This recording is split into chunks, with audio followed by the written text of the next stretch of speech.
person. Had he come looking for me? He knew where I worked.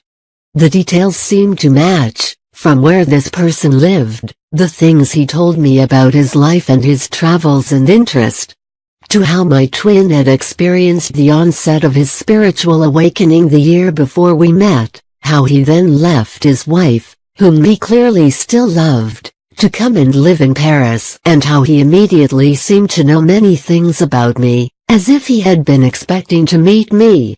The similarities were simply undeniable.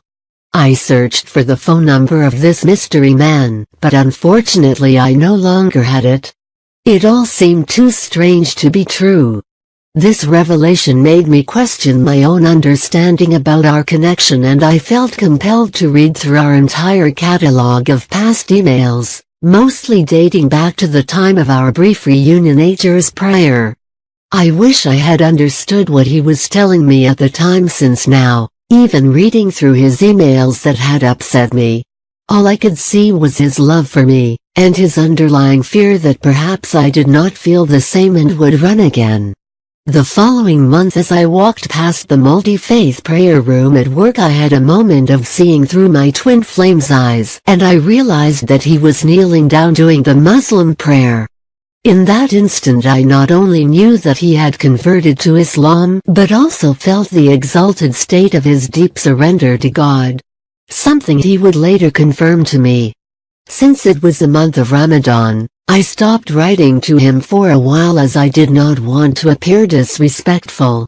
In a way I felt saddened by this turn of events, as I wondered whether his conversion had changed him, and worried that his religion was just another mask for him to hide his true self behind. The reassurance from within came almost immediately. Seeking God would only bring him closer to me. This was a guarantee. After all, this was exactly what had happened to me. I sobbed, remembering my dark night of the soul, and how desperately I had pleaded with God to help my twin flame find peace and fulfillment, and how surrender had changed me and brought on the union of our internal energies, so that I felt him within me wherever I went. Truly, it did not matter what religion he had adopted, since there was nothing that could ever separate us.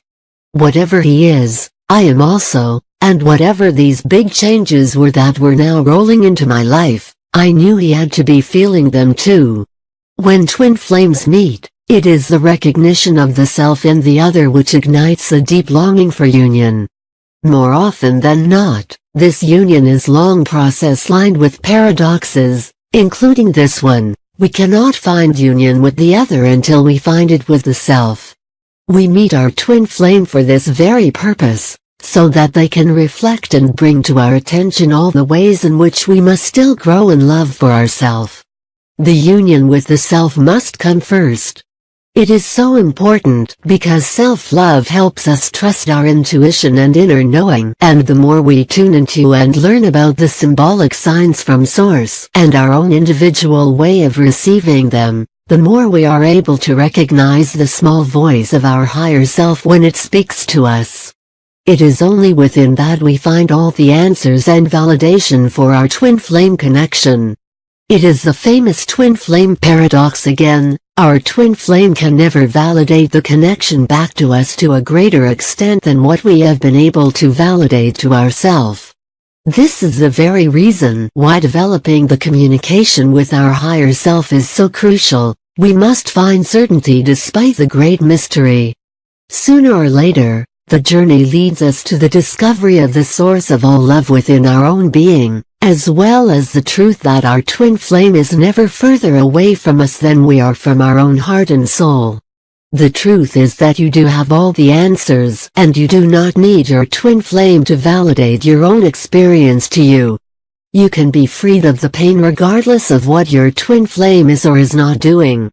Personally, I believe this self-validation of the twin flame experience is a prerequisite for physical union, since once the internal validation and knowing transforms into illumination, our twin flame feels it too, and responds by mirroring it back to us, just as we no longer seek it, perfectly affirming the twin flame paradox.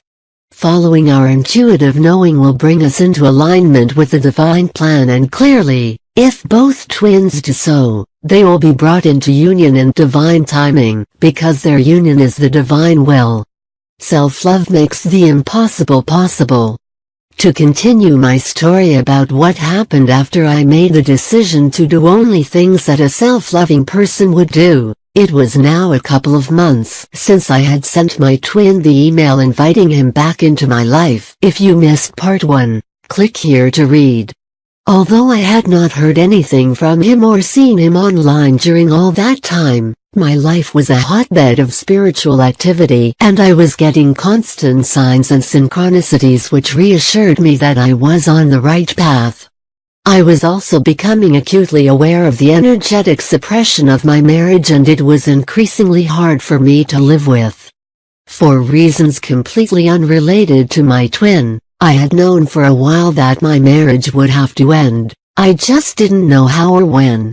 I will share my insights regarding ending my marriage in another blog, however I was guided not to make any rash decisions but to trust that in the right time I would know what to do and would find the strength and support to do it. We hope this channel has helped you discover where to start on your actual paths. It's a good karma to put a like, subscribe and share. Leave your suggestion in the field below.